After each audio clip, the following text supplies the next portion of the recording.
চলমান রাজনৈতিক উত্তেজনার মধ্যে প্রধান উপদেষ্টা ডক্টর মোহাম্মদ ইউনূসের সঙ্গে বৈঠকে বিএনপি, জামায়াত ইসলামী ও এনসিপি নিজ নিজ অবস্থান জানিয়েছে। নূরকে মারধরে সৃষ্ট রাজনৈতিক অস্থিরতার মধ্যে বিএনপি, জামায়াত, এনসিপিকে বৈঠকে ডাকেন প্রধান উপদেষ্টা ডক্টর মোহাম্মদ ইউনূস। প্রথমে জামায়াত ইসলামী, পরে এনসিপি এবং শেষে বিএনপির সঙ্গে বৈঠক করেন তিনি।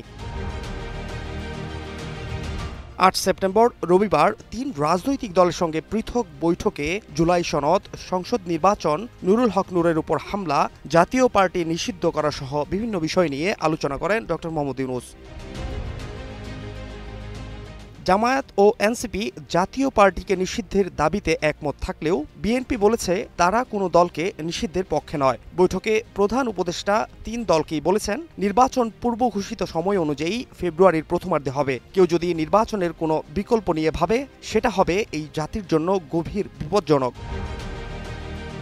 একদিকে বিএনপি বলছে তারা নির্বাচন নিয়ে আশ্বস্ত, অন্যদিকে নির্বাচন সুষ্ঠু হবে কিনা তা নিয়ে শঙ্কা প্রকাশ করেছে জামায়াত। লেভেল প্লেইং ফিল্ড নিশ্চিত না হলে নির্বাচনে অংশগ্রহণের পথ সংকুচিত হবে বলে মনে করছেন জামায়াতের নেতারা। জামায়াতের সাথে একাত্মতা জানিয়ে জাতীয় নাগরিক পার্টি বলেছে জুলাই সনদের আইনি ভিত্তি দিতে হবে। গণপরিষদ নির্বাচন সহ দাবি জানিয়ে নির্বাচন কমিশনের নিরপেক্ষতা নিয়ে অভিযোগ জানিয়েছে এনসিপি। গত শুক্রবার রাজধানীর কাকরাইলে জাতীয় পার্টির নেতাকর্মীদের সঙ্গে সংঘর্ষের জেরে গণ অধিকার পরিষদের সভাপতি নুরুল হক নূর পুলিশ এবং সেনা সদস্যদের বেধড়ক পিটুনিতে গুরুতর আহত হন। এ ঘটনার নিন্দা জানিয়ে বিচার বিভাগীয় তদন্তের সিদ্ধান্ত নিয়েছে সরকার।